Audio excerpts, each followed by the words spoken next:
কালকে ছিল 24 তারিখ, 24শে এপ্রিল ছিল। আর আমার বর এখানে খুব সুন্দর করে একটা শীতলা ঠাকুর কিন্তু রেডি করলো, যেটা সন্ধেবেলা ভিডিওটা আমি তুলে রাখলাম। রাত 8:30টাতে কিন্তু ঠাকুরটা কিন্তু নিতে আসবে। তো এই যে পাখাটা, এটা হলো শীতলার পাখা, ভীষণ সুন্দর করে মাটি দিয়ে কিন্তু পাখাটা বানিয়েছে। তারপর এই কালারটা কিন্তু করে এটাকে জাস্ট শুকোতে দিয়েছে। আর আমি বুঝতে পারিনি, ভিডিওটা করতে গিয়ে ভেবেছিলাম পাখাটা হাতে তুলে ভালো করে তোমাদেরকে দেখাবো, আর তুলতে গিয়ে হাতে আমার রং লেগে গিয়েছে। তো চলো, কোনো ব্যাপার না, আবারও রেখে দিয়েছি। আর এইখানে বর শীতলা ঠাকুরটা কিন্তু অলমোস্ট কমপ্লিট, তাই আরও কিছু টুকিনাকি কাজ যেগুলো ছিল এগুলো কিন্তু একটু একটু করে সম্পূর্ণটা কিন্তু কমপ্লিট করে নিচ্ছে। একটু পরে যেহেতু নিতে আসবে, তাই তাড়াতাড়ি করে কিন্তু এটা রেডি করে রেখে দিচ্ছে। আর শীতলাটা ভীষণ সুন্দর করে বানিয়েছি, কিন্তু মুখটা দেখতেই পাচ্ছ ভীষণ মিষ্টি হয়েছিল। আর ও ঠাকুর যখন তৈরি করে, তো পুরো যে মন প্রাণ মনে হয় তখন সময় পুরো ঠাকুরের মধ্যে কিন্তু ও দিয়ে দেয়। মাথায় কি সুন্দর কুলা আর কলস, তারপরে যে গাধার পিঠে বসে লাগামটা ধরে বসে আছে মা শীতলা, সাথে দেওয়া হবে। Hello everyone, welcome back to my YouTube channel. কেমন আছো তোমরা সবাই? আশা করি সকলেই ভালো আছো। তো সকাল সকালে ভিডিওটা স্টার্ট করলাম। প্রতিদিনই আমি চেষ্টা করি সকাল থেকে ভিডিওটা স্টার্ট করার। ঘুম থেকে উঠে রোজকার রুটিন আমার, ঘুম থেকে উঠে ঘর ঝাড় দিয়ে বাসন কটা ছিল সেটা কিন্তু ধুয়ে নিয়েছিলাম। রোজ রাতে কিন্তু বাসনগুলো কিন্তু ধুয়ে রাখি। কাল কি হয়েছিল, রান্নাবান্না করতে অনেকটা লেট হয়ে গিয়েছে, তাই আর বাসন ধোয়ার আর সাহস করিনি। সকলেই শুয়ে পড়বে, আমি আবার একা একা বাসন ধোবো, তাই ভাবলাম না থাক, লাগবে না, সকাল সকাল উঠে ধুয়ে নেব। তো কাল আর ধুইনি, তো শুয়ে পড়েছিলাম। ঘুম থেকে উঠে ঘরটাকে ঝাড় দিয়ে প্রথমত বাসন কটা যেগুলো ছিল নোংরা বাসন সেগুলো ধুয়ে টুয়ে রেখে স্নানে চলে গিয়েছিলাম। সোজা স্নান থেকে ফিরে এসে রেডি শেডি হয়ে একটু গিয়েছিলাম ঠাকুর ঘরে, একটু ঠাকুরের নাম করে চলে আসলাম। হ্যাঁ, রোজকার সকালবেলা কিন্তু আমাদের ঠাকুর নামটাও কিন্তু করতে হয়, বেশ দিনটা কিন্তু ভালোইভাবে কাটে। তো তার জন্য একটু ঠাকুর নামও করতে হয়। আর সেটা আমি নতুন করে এখন করা শুরু করছি। আগে কিন্তু ঘুম থেকে উঠে কিন্তু স্নান করে ঠাকুর ঘরে কিন্তু ফিরে যেতাম না, যেতামই না, যাওয়া হতো না। কিন্তু এখন কি করি, এই অভ্যাসটা কিন্তু করলাম, ঘুম থেকে উঠে স্নান সেরে ঠাকুর ঘরে যাওয়ার। আগে কিন্তু অনেকটা বেলা করে স্নান করতাম, কিন্তু এখন কিন্তু অভ্যাসটা পাল্টে নিয়েছি। এখন সকাল সকাল স্নান করি, মনে হয় ভালো লাগে। তো তো এদিকে এখন তো বাজে প্রায় ওই 11:30 মতো।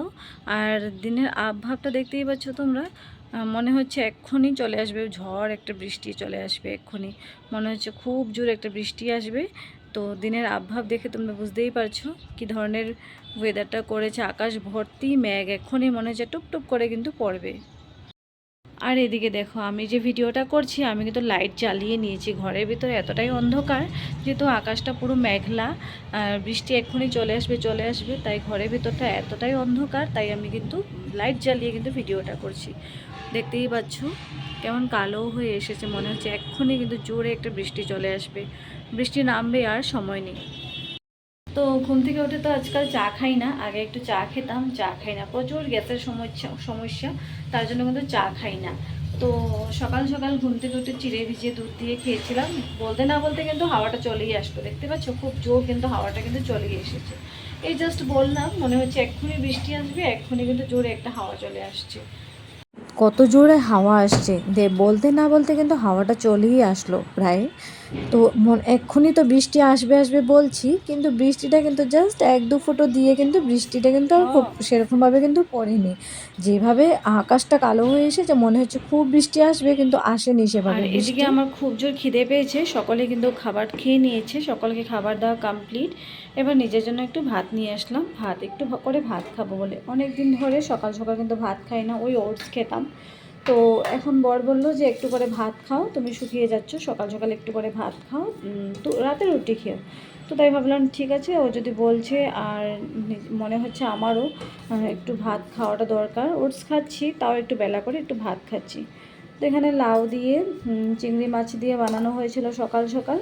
আজকে সকালে এটা দিয়ে কিন্তু সমস্তটা খাবারটা আমি খেয়ে নেব। তো চলো খাবারটা খেয়ে নিই, প্রচণ্ড খিদে পেয়েছে, তার জন্য একটু করে খাবার নিলাম। তো এবার খাবারটা খেয়ে নিই। আর চিংড়ি মাছ দিয়ে লাউ দিয়ে আমার কিন্তু খেতে ভীষণ ভালো লাগে। তো তাই আজকে যখন বানিয়েছি খিদেটা কিন্তু আরও পেয়ে গেছে মনে হচ্ছে। সেভাবে সকাল সকাল আমার তো খিদে পায় না। তো আজকে চিংড়ি মাছ আর লাউ দিয়ে করেছে, তো তাই মনে হচ্ছে খিদেটা আরও বেশি করে আমার পেয়ে যাচ্ছে, মনে হচ্ছে খাবারটা আমি এক্ষুনি খেয়ে ফেলি। চলুন, কথা বলতে বলতে অনেকটা সময় কিন্তু পেরিয়ে গেল, প্রায় 12টা কিন্তু বাজার কাছাকাছি। তো আজকে আজকে রান্না বান্না করতে হবে। তো তার জন্য এই মাছগুলো কিন্তু কালকে আনা হয়েছিল, তো কালকে কিন্তু এনে রাখা রয়েছিল মাছগুলো। কাল কিছু মাছ বানানো হয়েছিল, আজকে কিছুটা রয়েছে। অনেকটা বেশি করে কিন্তু মাছগুলো আনা রয়েছিল, আর কেটে কুটে ধুয়ে কালকে তো তোমাদেরকে দেখিয়েছিলাম, ধুয়ে কিন্তু রেখে দিয়েছিলাম। কিছুটা রান্না করে কিছুটা কিন্তু তুলে রেখে দিয়েছিলাম। তো এখন যেহেতু রান্না করতে হবে দুপুরের জন্য, ভাবছি এই মাছগুলো দিয়ে কিন্তু দুপুরে কিছু একটা করে নেব। আর তো ডাল তো তোমার বানানো হয়ে গিয়েছে সকালে। আজকে হচ্ছে পাট শাক দিয়ে কিন্তু ডালটা করা হয়েছে। তো এই মাছটা করব, আর সাথে আর কিছু একটা করব, ব্যাস তাতেই হয়ে যাবে, আর কিছু দরকার নেই। তো 12টা তো বাজতেই চললো, মাছগুলো বের করে নিলাম, এগুলো ফ্রিজ থেকে বের করেছি, এগুলো একটু নর্মাল হয়ে যাক, ততক্ষণে চাটা বানিয়ে বরকে চাটা দিয়ে নিই, দিয়ে তারপর রান্নাবান্নাটা কিন্তু চাপিয়ে দেবো। এখানে দেখো, এখানে সবজি রয়েছে, তোমার ভুল রয়েছে, ভেন্ডি রয়েছে, পটল রয়েছে, কারকল রয়েছে, তো এখানে রয়েছে ঝিঙে। তো আজকে দুপুরে যে মাছটা রান্না করব, ভাবছি ঝিঙে দিয়ে আলু দিয়ে কিন্তু মাছটা করে নেব। যেহেতু আজ বাড়িতে আর কিছু সবজি নেই, একটা সবজিই আছে, তো এগুলো দিয়ে কিছু কিছু করে নিতে হবে, হয় কারকল দিয়ে করতে হবে, না হলে চাটা দিয়ে তো চলে আসলাম। তো চলো এবারে রান্নাবান্নাটা কিন্তু চাপিয়ে দিই। তো এদিকে নুন হলুদ মাখিয়ে, রোজকারের মতো নুন হলুদ মাখিয়ে মাছগুলোকে কিন্তু ভালো করে মাখিয়ে নেব।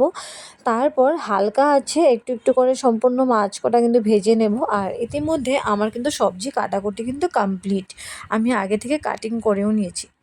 আগে থেকে যদি সবজিগুলো কেটে কুটে রাখা যায়, তাহলে কিন্তু রান্নাবান্নাটা কিন্তু করতে কিন্তু তাড়াতাড়ি হয়ে যায়।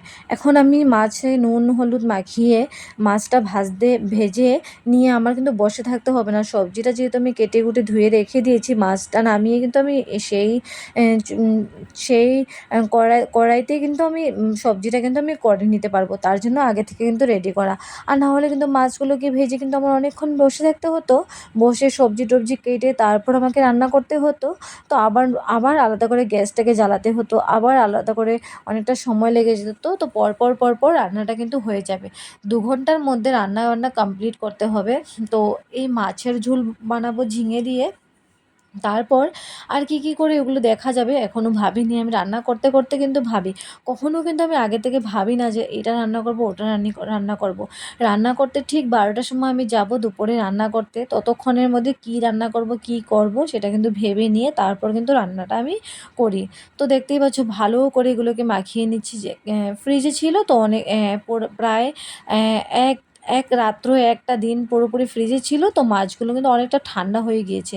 একটু লবণ একটু নুন হলুদ দিয়ে এটাকে ভালো করে যদি মাখিয়ে নিই, তাহলে আস্তে আস্তে আস্তে আস্তে একটু নর্মাল কিন্তু হয়ে যাবে।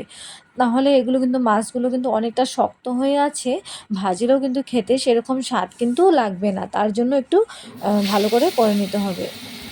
কড়াই গরম করে কড়াইতে তেল দিয়ে তেলটাকে ভালো করে গরম করে সম্পূর্ণ কড়াইটাতে তেল দিয়ে কিন্তু তেল করে নিয়েছি। করে তারপর এক এক করে 4টে মাছ আমি এখানে দিয়ে দেব।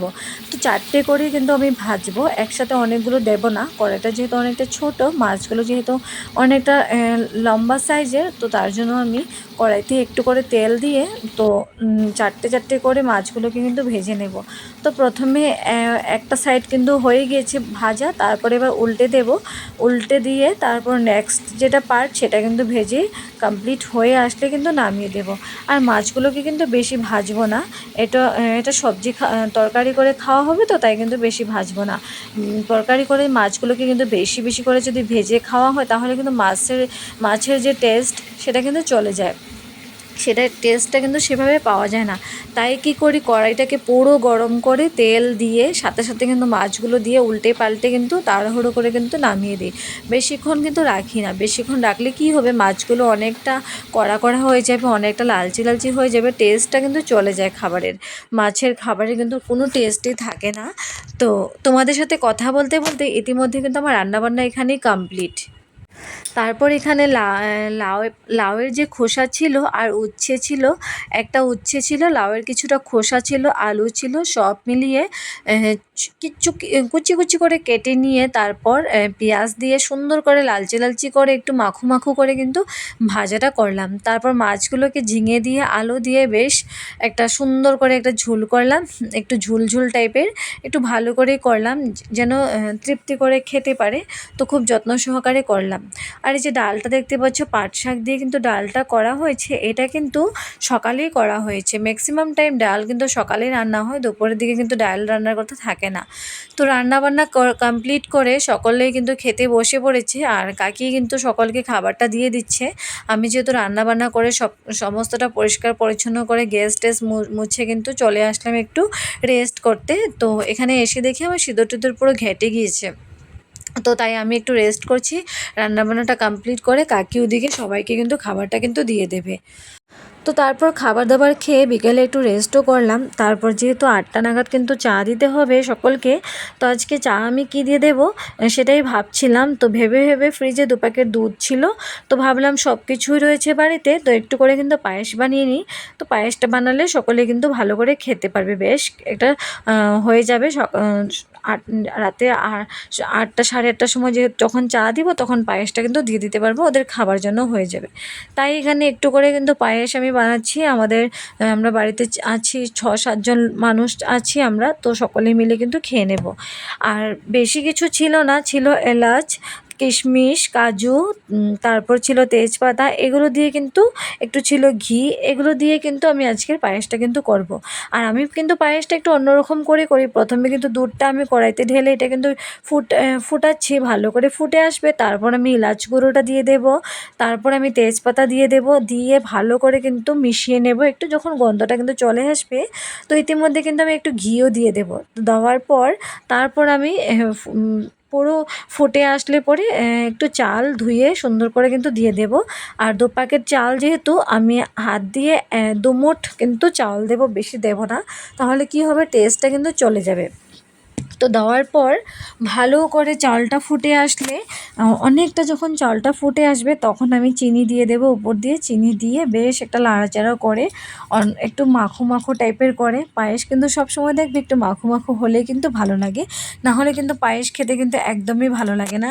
আর সব কিছু দিয়ে কিন্তু বেশ অনেকক্ষণ নাড়াচাড়া করতেই থাকবো, তাহলে আমার মনে হবে কি এই যে এলাচের যে গন্ধটা রয়েছে এগুলো কিন্তু ফুটে উঠবে, তেজপাতার যে গন্ধটা আছে এগুলো কিন্তু ফুটে আসবে। কিন্তু আমি যখন গ্যাসের সামনে বসে রান্নাটা করছি, আমি পায়েসটা বানাচ্ছি, আমি কিন্তু একটুও কিন্তু গন্ধটা পাচ্ছিলাম না। তাই একটু আমি যখন নিচের দিকে একটু গিয়েছিলাম পায়েসটা বসিয়ে, তো উঠে আসার সময় কি সুন্দর একটা গন্ধ বেরিয়েছে। ভয়েস দিতে দিতে এদিকে কিন্তু আমার ফোন চলে আসলো। ফোন চলে আসাতে আমি কিন্তু ভয়েসটা অফ করে দিয়েছি, আবারও শুরু করলাম।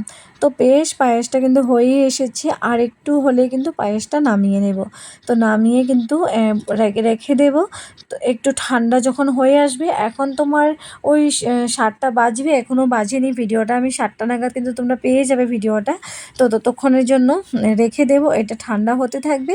পুরোপুরি 1 ঘন্টা তো ভালোই ঠান্ডা হয়ে যাবে। চা তো দেবো 8টার সময়, 8টা বাজতে এখনও কিন্তু প্রায় 1 ঘন্টা বাকি আছে। চলো আজকের ভিডিওটা এখানেই শেষ।